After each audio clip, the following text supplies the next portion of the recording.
How did we do the greeting again in the past? Hi, I'm Eric. Is that it? Eric from Alpha. Okay.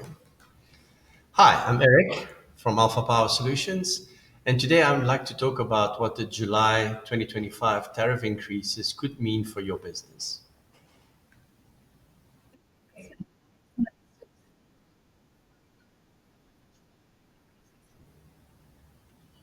Right. So the only information that is certain at this stage is that NERSA approved the ESCOM tariff increases of 12.7% for non-municipality customers.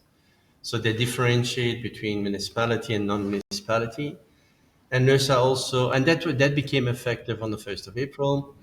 And then NERSA also approved the ESCOM electricity tariff increases of 12.3% for the municipalities, also effective on the 1st of April. The difference with the municipalities is that they get their increases from ESCOM in April, and they pass on the increases onto their customers on the 1st of July of that year. So the process for these tariff increases is that all the municipalities need to apply to NERSA for their increases. Now, due to a mixture of incompetence and, to be honest with you, more like a free market mentality where most municipalities will actually apply for exorbitant increases and haggling down, and haggling with NERSA then, who then eventually give them something that's much lower than what they've applied for. Now, this haggling goes on for quite a while because NERSA rightfully asks for the municipalities to justify the increases that they ask for. And obviously, being disorganized and incompetent, it takes a while for them to try to get that information to NERSA.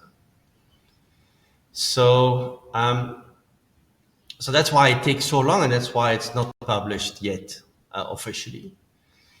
And it gets even more complicated because each municipality has many electricity tariffs and sub-tariffs. And the increases that they are allowed for by NERSA is the average increase across their tariffs.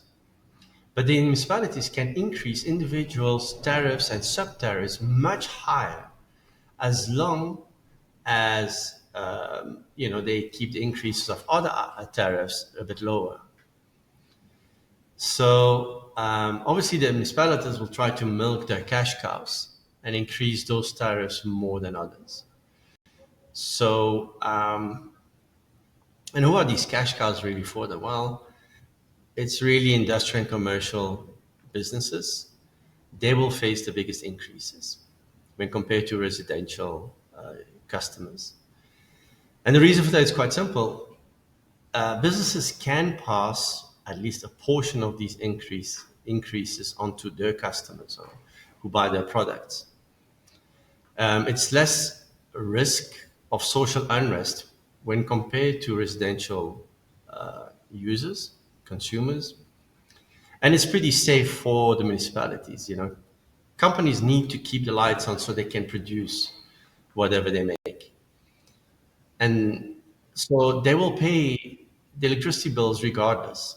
The only risk that the municipalities face is that businesses will close down, some of them, because they're unable to absorb these increases, or businesses will move to areas where the tariffs are much cheaper, because there's vast discrepancies across the municipalities as how much items are being charged for. So there are areas that are extremely expensive, and then there's areas that are less expensive.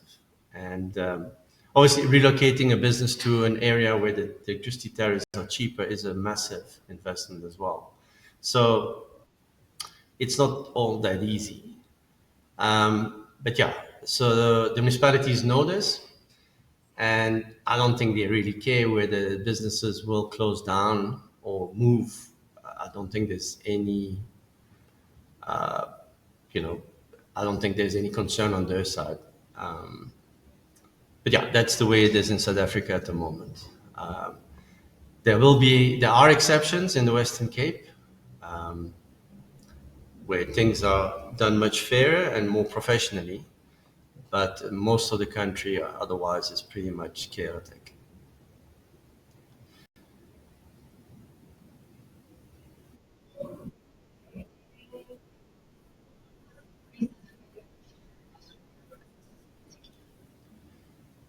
So the increase is effective the 1st of July, which is what, 3 weeks now? Or maybe I shouldn't say that in the video because then they know when we recorded this. Anyway, the increases will officially come into effect on the 1st of July, but they have not been published yet, and we'll probably know towards the end of July what these increases are going to be, just before the municipalities will start doing the building cycles. And then, the official tariff lists will only be published on the respective websites of the municipalities anywhere, within 2 to 4 months after that. Of those municipalities that still keep their websites up and running. So it's very difficult to budget. Like I said, businesses might not be able to recover these increases from their customers because they might lose their competitive edge. So it's extremely tricky, and for any energy intensive business, these types of inflationary increases in input costs are a real problem.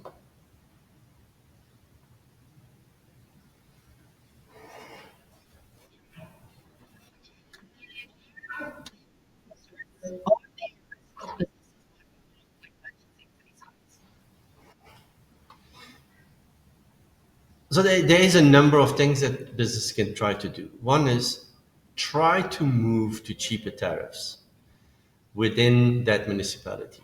So what I'm trying to say is that, because there are many tariffs and sub tariffs, there might be specific tariffs that might be more attractive for specific customers.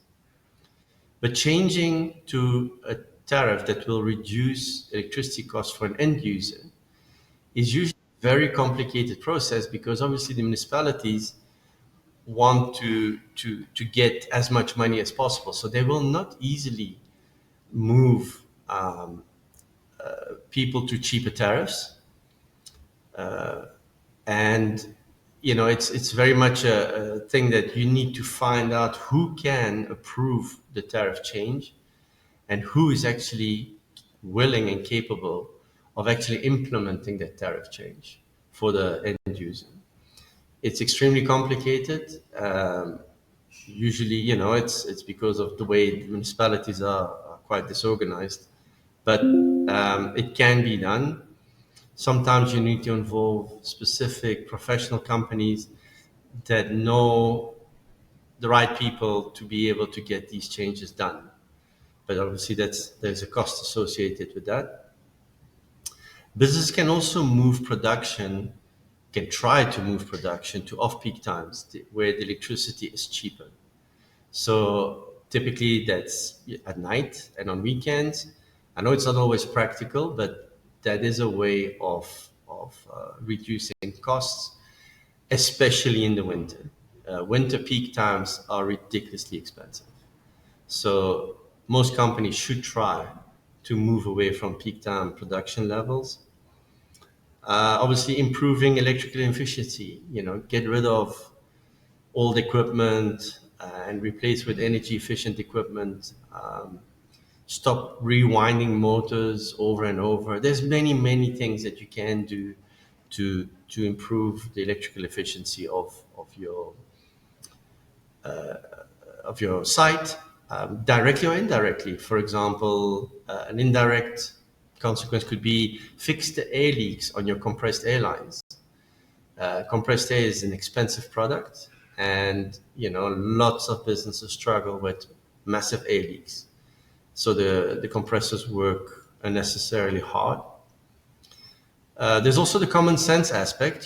Switch off when you don't need it, and only switch on when you're ready to use it. What I'm trying to say here is, the obvious one is, if you're not in the room, switch the lights off. But often what we see in industrial processes is that the employees will switch on all the equipment at the same time. But if it is a fairly long process to get product through a line, then it's not necessary to keep the last machine or to start the last machine immediately. If the product is only going to reach the final stage of the process 2 hours later, why do you switch that equipment on already? You can also install power factor correction equipment if you don't have it yet, or you must make sure that it is operational and well maintained, because this can have a massive impact on your demand charges.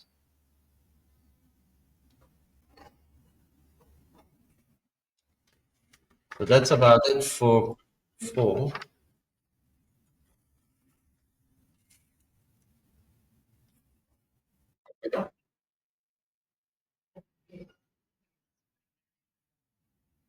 On 5, I still have a few things to say there. How many market perfect in demand management? So, well, yeah, there might be a duplication.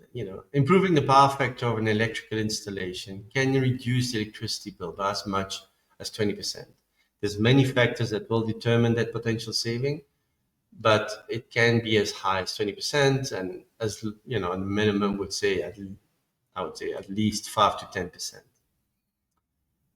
The other thing that business can do is try to do a peak shaving.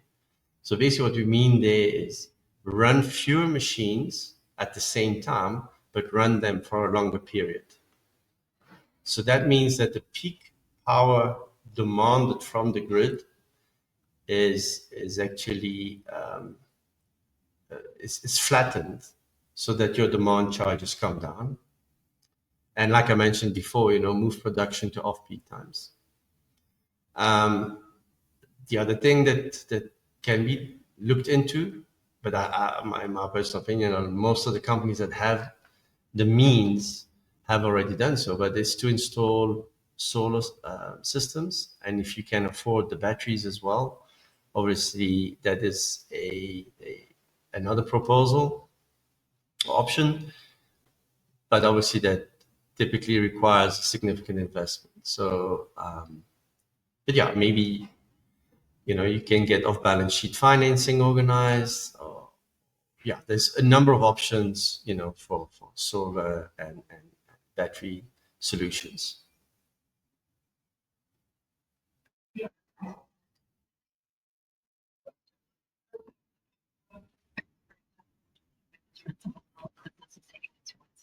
Well, that's what I just said now.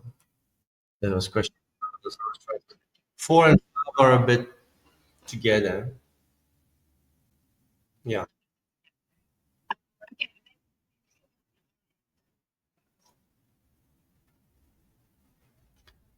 maybe as one comment.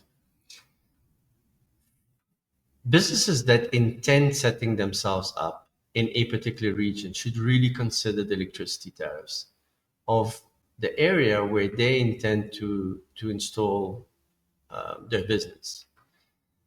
The reason for that is that, as explained before, there is vast differences in electricity tariffs between municipalities and between tariffs. And just to give you an example, the price difference in maximum demand charges between an Ekurhuleni tariff E and an Mfuleni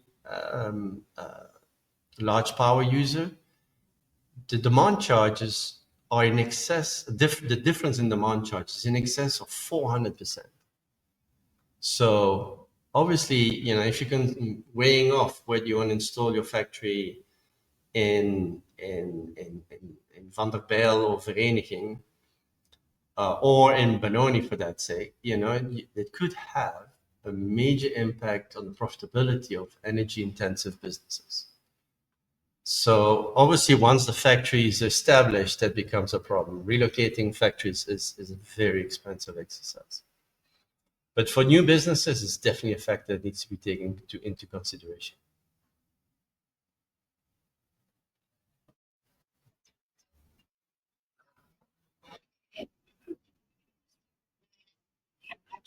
Mhm.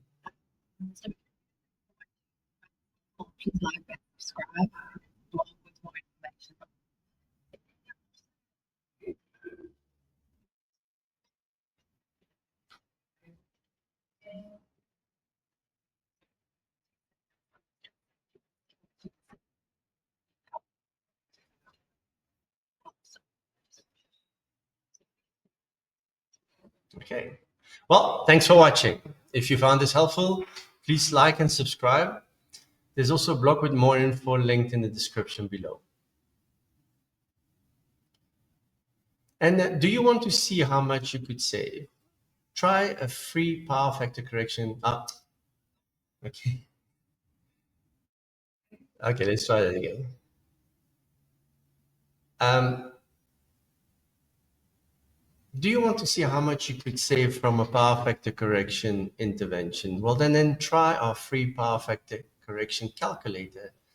The link is also in the description to help you figure out what the required investment will be and what the payback period of that investment will be.